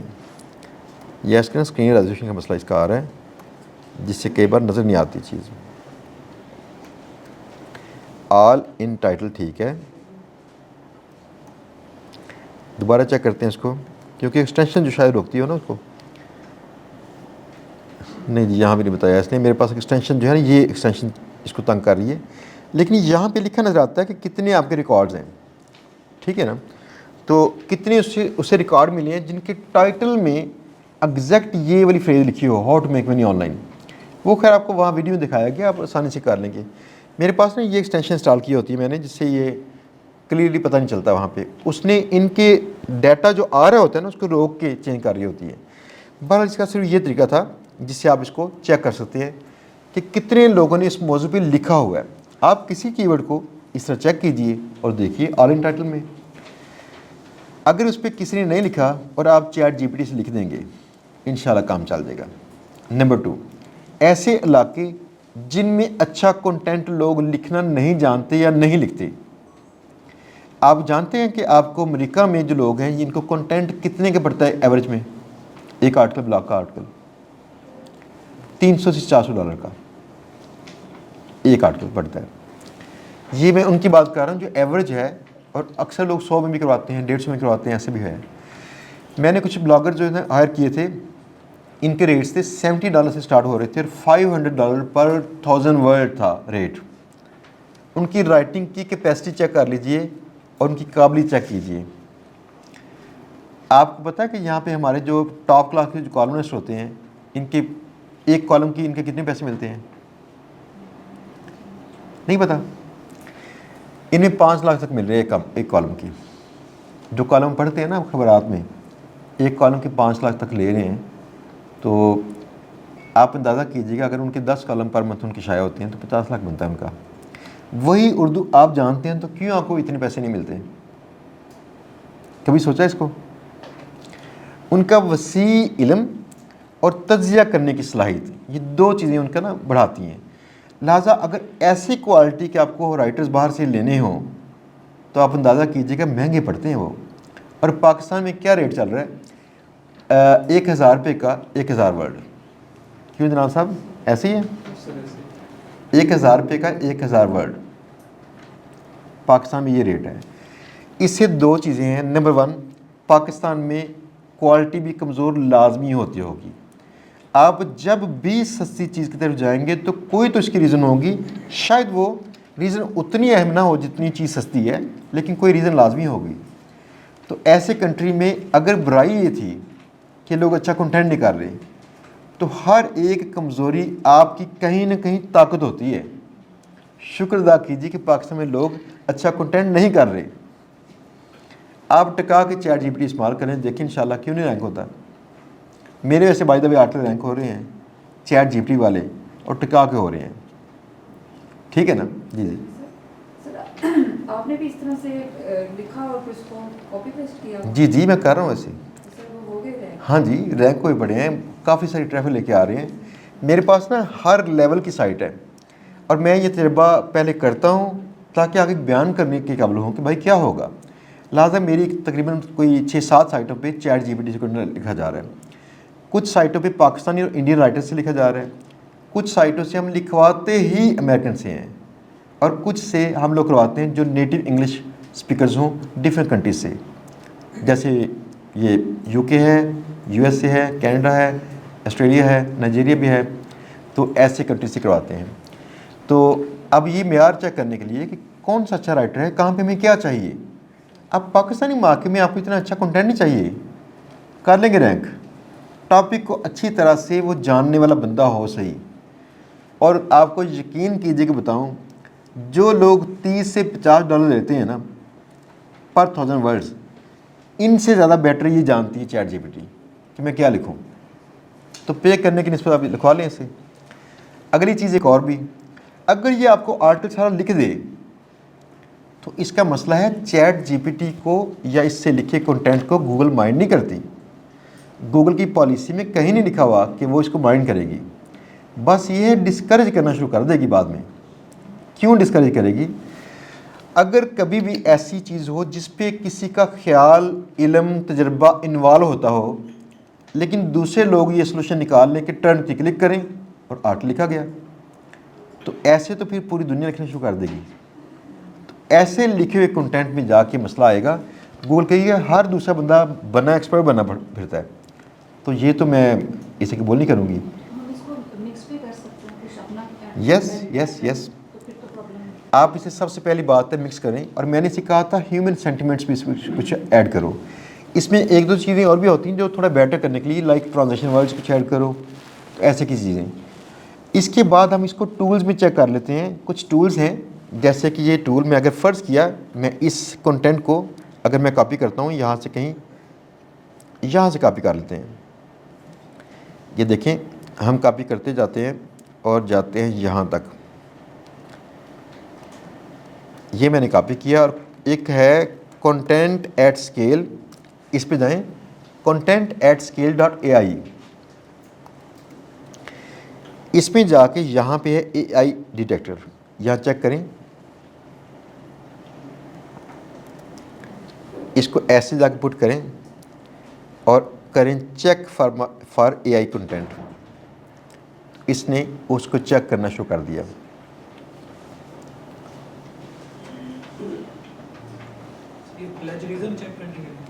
नहीं, ये चेक करेगा कि क्या ये कंटेंट जो है AI से लिखा गया या वैसे है।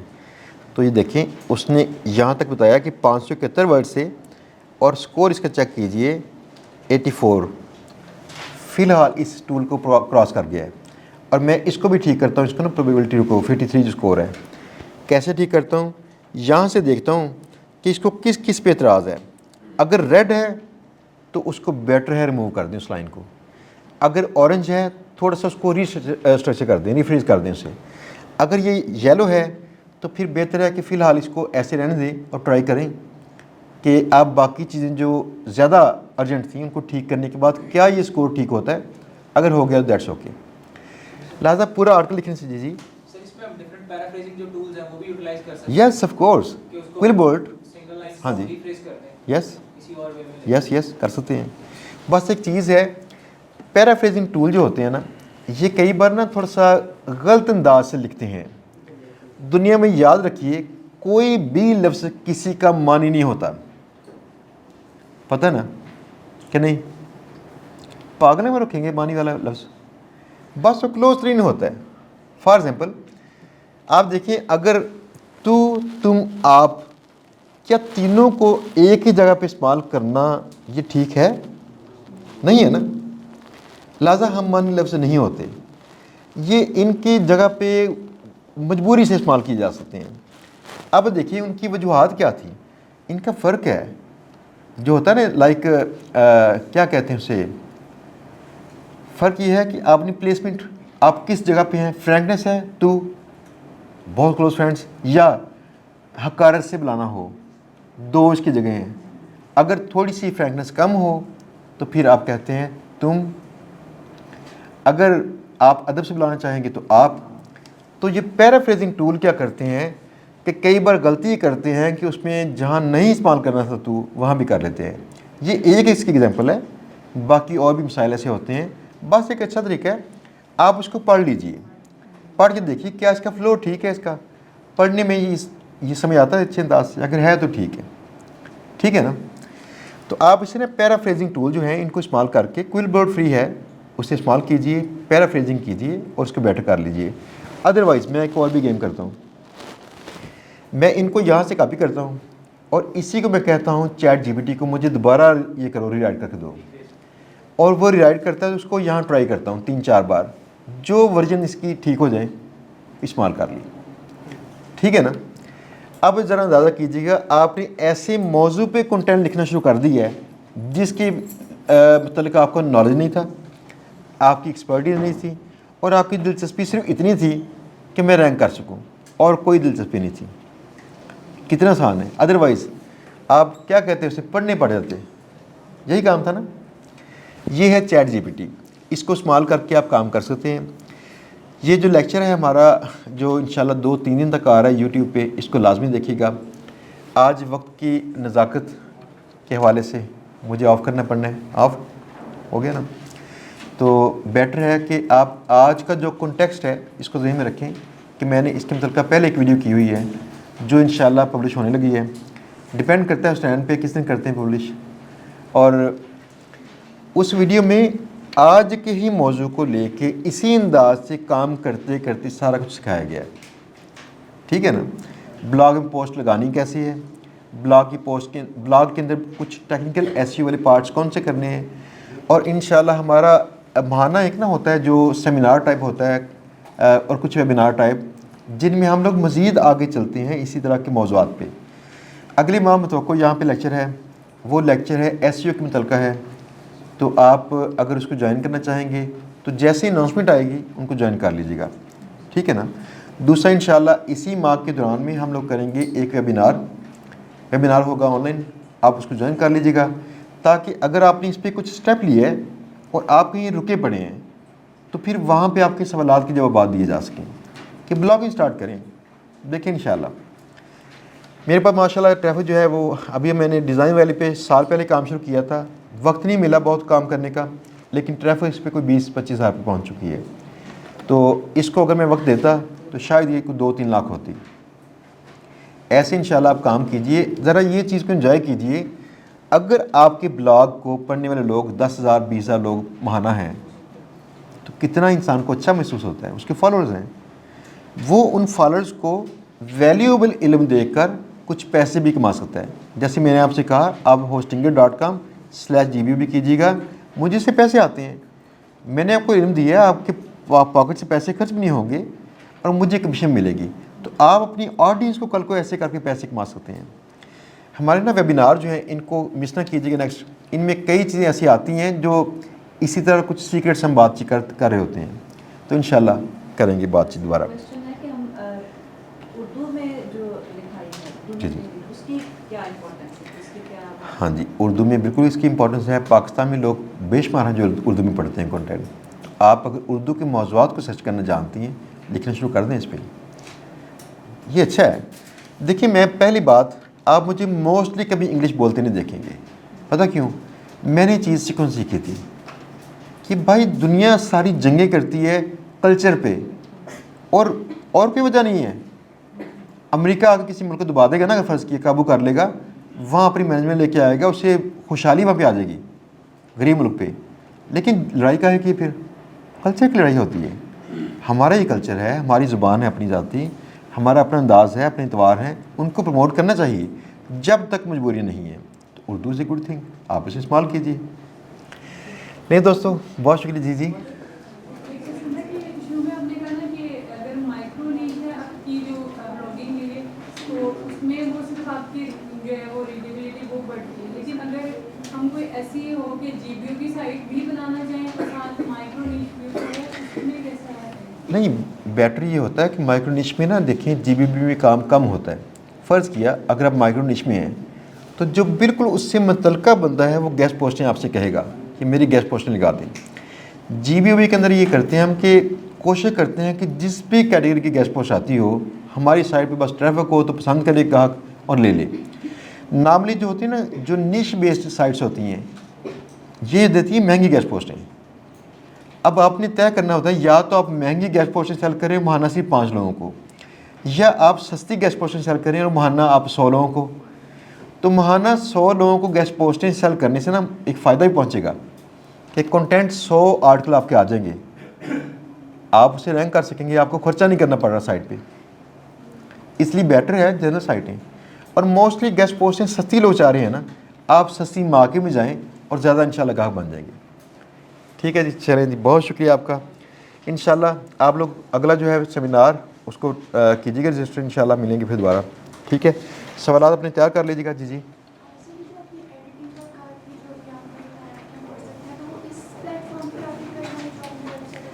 एडिटिंग करनी जो आर्टिकल की, जी जी, एडिटिंग इससे कह सकते हैं, आप इसे कहते हैं read my article and edit like a professional editor. और सेकंड कमांड से दें फॉर्मेट एवरीथिंग इन मार्कडाउन। तो 2-3 लाइनें लिख के ना, बाकी नीचे कॉलम दे के नीचे पूरा आर्टिकल कॉपी कर दें, वो खुद उसको ऑर्गेनाइज कर देगा एडिटर के तौर पर। और आप उसे साथ में कहें तुमने क्या किया बताओ मुझे, तो वो बताएगा मैंने फ़लाँ लाइन रिमूव की, ये अच्छी नहीं थी, इसमें क्लैरिटी नहीं थी, फ़लाँ में ये था, फ़लाँ में ये था, इसको थोड़ा चेंज कर दिया। एडिटर जो काम करता है ना, हमारे एडिटर जानते भी नहीं है, सच्ची बात ये है। तो वो इतने काम कर देगी। आप कोई आर्टिकल किसी और का लिखा हुआ इसको दें और साथ में शुरू में कमांड और आगे कॉलम दे के ना आगे पेस्ट कर दें। जी जी, यानी कंटेंट और सेल नहीं, चैट जीपीटी पे वो ये काम करती है। ठीक है जी, लें जी, बहुत शुक्रिया। जी जी, हमें माइक्रो नीश सिलेक्शन में कंफ्यूजन है, तो हम मैक्रो में जा सकते हैं। लाइक हम अगर होम कैटेगरी के ऊपर एफिलिएशन ब्लॉक कर रहे हैं, तो मेरी इसके ऊपर थोड़ी सी रिसर्च है ऑलरेडी, बट अभी स्टिल कंफ्यूजन है। तो अगर हम एक मेन नीश रखते हैं, मेन वेबसाइट हमारी होम के ऊपर, ठीक है, और उसके हम सब डोमेन्स अगर कर लेते हैं, लाइक डिफरेंट कैटेगरी, उसमें किचन है, आउटडोर है, रूफ है या फ्लोर है, डिफरेंट कैटेगरीज के ऊपर हम सब डोमेन्स के ऊपर वर्किंग स्टार्ट करें, तो वो कैसे? सब डोमेन पे काम नहीं स्टार्ट करना चाहिए। उसकी पहली वजह है गूगल जो है आपके हर सब डोमेन को एक अलग डोमेन समझती है, तो आपको उसको ना अलग से रैंक करने की मेहनत करनी पड़ जाएगी। अगर करना हो ऐसे काम, आप करें आपकी site.com/gadgets/ आगे पोस्टें /tech/posting। अगर इस अंदाज से करते हैं, गूगल इसको पसंद करती है, इसे कहते हैं साइलो स्ट्रक्चर, SILO, साइलो। इसको अगर सर्च करेंगे ना, पढ़ेंगे, साइलो स्ट्रक्चर बहुत अच्छा होता है। गूगल उसको ग्रुप पूरे को पढ़ती है कि इस ग्रुप में इस मौजू को कवर किया गया है। अगर आपने इस मौजू को ज़्यादा बेटर अंदाज से कवर किया होगा तो इंशाल्लाह वो आपको प्रायोरिटी देगी।